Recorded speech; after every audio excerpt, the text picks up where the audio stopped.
अस्सलामुअलैकुम नाजरीन, आप देख रहे हैं लाहौरी जलवा और मैं आपका मेज़बान फ़ाहद हसन। नाजरीन, दुआ ज़हरा केस 19 की समाअत थी मगर दुआ ज़हरा को पेश ना किया गया। 24 की डेट दी गई है हाई कोर्ट की तरफ से और ये लाहौर में ये केस ख़त्म हो गया है, कराची में ये केस शुरू हो गया है। नाजरीन, एक बाप और एक बेटी हमारे साथ मौजूद है, इनसे जानते हैं कि आखिर ये इस केस के बारे में क्या कहना चाहेंगे। अस्सलाम वालेकुम बेटा। वालेकुम सलाम। बेटा, क्या नाम है आपका? मीरब। मीरब, मुझे ये बताइएगा कि आपकी कुछ वीडियोस बहुत ज़्यादा वायरल हुई जिसमें आपने दुआ ज़हरा केस में अपने जज्बात का इजहार किया।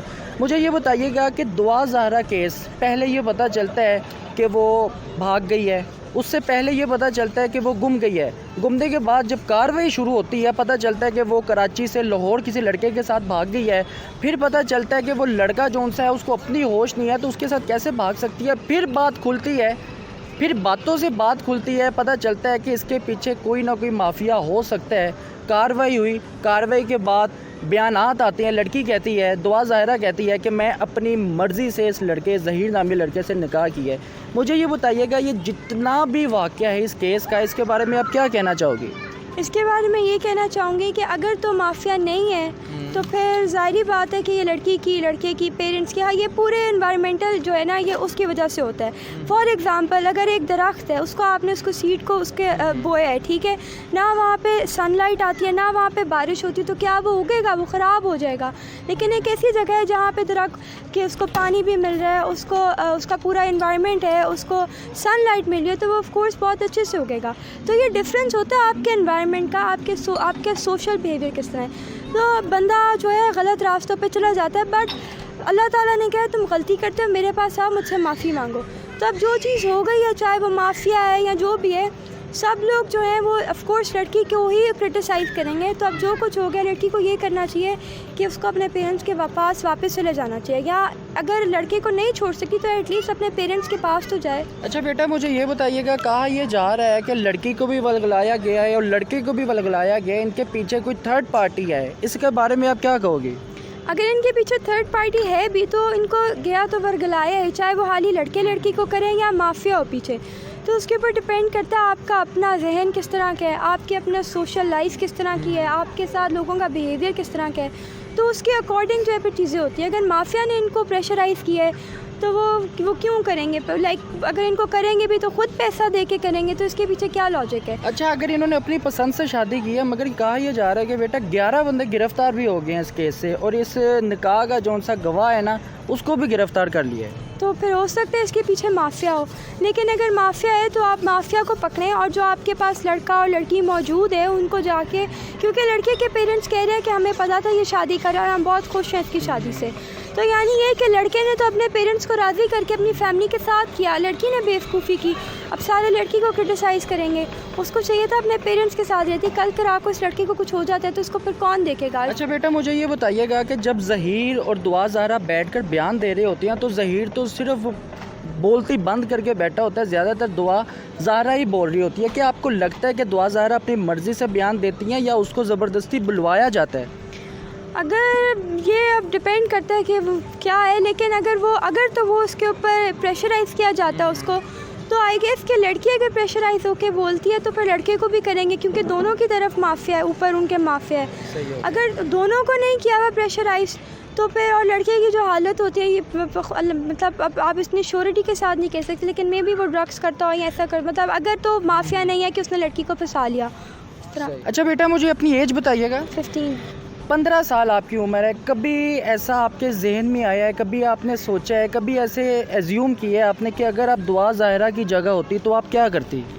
दुआ ज़ाहिरा की जगह पहली बात तो ये इतना फुल स्टेप में ना उठाती, क्योंकि ऐसे मैसेजेस आते रहते हैं बहुत सारे डेली, तो इतना इसको एग्जैजरेट करने वाली बात नहीं थी। अब वो उससे हो गया है, तो अब इसके अंदर अगर उसको ब्लैकमेलिंग हो रही थी, ये तो हमारे पास एजेंसीज़ हैं, हमारे पास बहुत सारी औरतों के लिए, सबके लिए हैं, तो उधर जाते हैं, पुलिस के पास जाते हैं, पुलिस कुछ नहीं करती। माँ को बताओ, माँ किस लिए? अच्छा बेटा, ये बताइएगा कि अभी तक वो कोर्ट में पेश नहीं हुई। 24 की समाअत है और कोर्ट ने बड़े हाई लेवल ऑर्डर दे दिए हैं और इतनी सख्त रिस्ट्रिक्शंस दे दी हैं, पाबंदी लगा दी है कि पाबंद है वो 24 को वहाँ पर पेश होने के लिए। अगर वो 24 को भी पेश ना हो तो फिर क्या देखती हैं आप? तो फिर कोर्ट अगली डेट दे देगा। लेकिन अगर वो नहीं पेश हुई तो फिर तो हम कह सकते हैं कि ऊपर माफिया है जिसकी वजह से वो उसको जाने नहीं दे रहा, उसको प्रेशराइज़ कर रहा है कि वो पकड़ा जाएगा।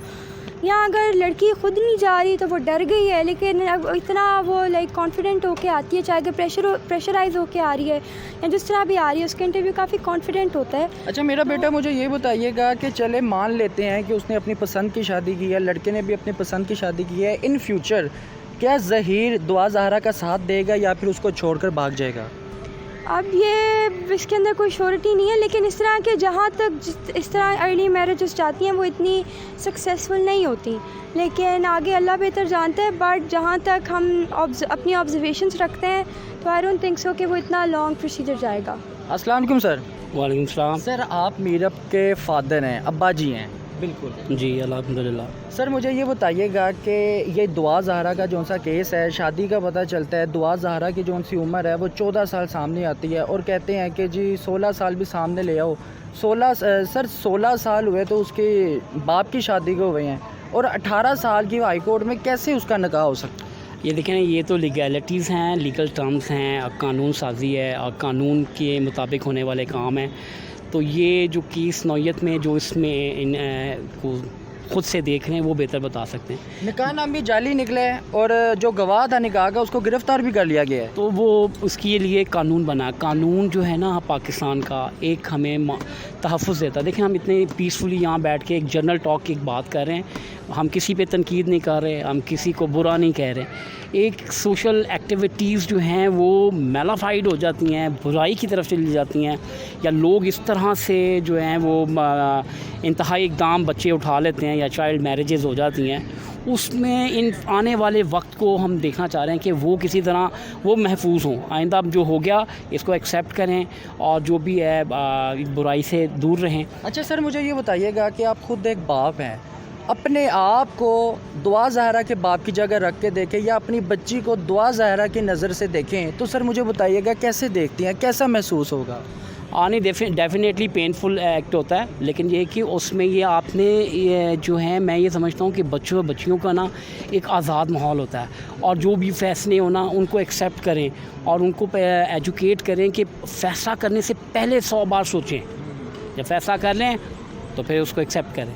तो बहरहाल ये चीज़ हमें बच्चों को बतानी चाहिए और हर माँ बाप जो है ना बच्चों से प्यार करते हैं और बच्चों को ये चीज़ रियलाइज़ करवानी चाहिए कि वो ये बात माने कि कितनी ही मेहनत से माँ बाप जो हैं वो बच्चों की एजुकेशन, क्लॉथिंग, किसी भी एक सेटअप को देखें ना तो यूँ बनता है education, health maintenance, living expenses, clothing और फिर दीगर अखराजात और फिर ट्रैवलिंग एक्सपेंसेस और फिर मेडिकेशन आ जाती है। ये तमाम चीज़ें मिलकर माँ बाप अपना पेट काट के बच्चे को पालते हैं। अच्छा सर, बड़े क्या नाम है उनका, दुआ ज़हरा के जो उनसे वालिद साहब है, बड़ी हिम्मत है उनकी कि उन्होंने अभी तक हार नहीं मानी और अपने बयानात दे ही जा रहे हैं और उनको वो पूरा एतमाद है कि मेरी बच्ची को वलगलाया गया है, मेरे बच्ची की ऐसी तरबियत हम कर ही नहीं सकते जिस तरह की ऐसी हरकत हुई है। अच्छा सर, आप कोई ऐसा पैगाम देना चाहेंगे इस माशरे में? क्या ये जो केसेस हो रहे हैं, चले वो तो मीडिया में आ गए, क्या आपको नहीं लगता कुछ लोग अपनी इज़्ज़त की वजह से मीडिया में नहीं आते और वो अपने इन हरकतों को, अपने इन वाक़यात को अपने अंदर ही दबा लेते हैं? न जाने कितने ऐसे केसेस हो सकते हैं। बिल्कुल ऐसा सही कह रहे हैं, आपकी ऑब्जर्वेशन ठीक है और इस चीज़ को मद्देनज़र रखते हुए सजेशंस ये हैं कि कवानीन में कुछ तब्दीली आनी चाहिए। न सिर्फ कि उम्र बलूगत हो, तमाम आईडी कार्ड होल्डर्स होने चाहिए, न सिर्फ लड़का बल्कि लड़की भी, और कुछ बेहतरी आनी चाहिए। और इसके बारे में जो हमारे जो उल्मा हैं, मशाइख हैं, जो दीन को समझते हैं और जो हमारे लॉयर्स हैं या हमारे लेजिस्लेशन असेंबलीज़ हैं, कानून साज लोग, वो इसको बेहतर तरीके से जो है ना दोबारा बनाएं ताकि चाइल्ड मैरिजेस की तरफ सख्ती कानून की तरफ से हो। कानून की बालादस्ती हमारे लिए, कानून को मानना हम पर लाजिम है। बिल्कुल सही है। अच्छा मेरा बेटा, कोई पैगाम देना चाहोगे दुआ ज़हरा को और उसकी फ़ैमिली को? यही कि आप एक दूसरे को एक्सेप्ट करें, जो होना था हो गया और अब आगे लाइफ देखिए कि इसको अब कैसे बेहतर किया जा सकता है। अगर लड़की अपने लड़के के साथ रहना चाहती है तो वो लड़के को लड़के की फ़ैमिली के साथ, पुलिस को बेशक इन्वॉल्व कर ले क्योंकि उन्होंने केस अब मीडिया में दिया हुआ है। इस तरह करके अपने पेरेंट्स के पास जाए, मिलें जाके और फिर वो बैठ के आराम से बात करें। इस तरह एक कमरे में छुप के ऑनलाइन बात करना, कोर्ट्स में जाना अभी उन्होंने कर दिया है, लेकिन ऐसे नहीं होता। अगर कोई सीन हो जाता है तो उसको रिजॉल्व करना चाहिए। बिल्कुल सही फरमाया जी। तो नाजरीन, एक बाप और एक बेटी का नाम मेरा, नाजरीन ये बाप बेटी हमारे साथ मौजूद है जिन्होंने दुआ ज़हरा केस पे बड़ी प्यारी और बड़ी खूबसूरत और बड़े अच्छी बातें बताई हैं नाजरीन। और इस बाप ने यह भी बताया कि अगर मैं दुआ ज़हरा के बाप की नज़र से देखूं तो बहुत पेनफुल ये सिचुएशन है मेरे लिए होती। नाजरीन, अगर आपको हमारी ये वीडियो पसंद है तो कमेंट सेक्शन पे लाजमी बताइएगा और अपनी राय का इजहार लाजमी दीजिएगा कि 24 के समात में क्या दुआ ज़हरा कोर्ट में पेश होगी या नहीं होगी। अपने मेज़बान को इजाज़त दीजिए। अल्लाह हाफिज़।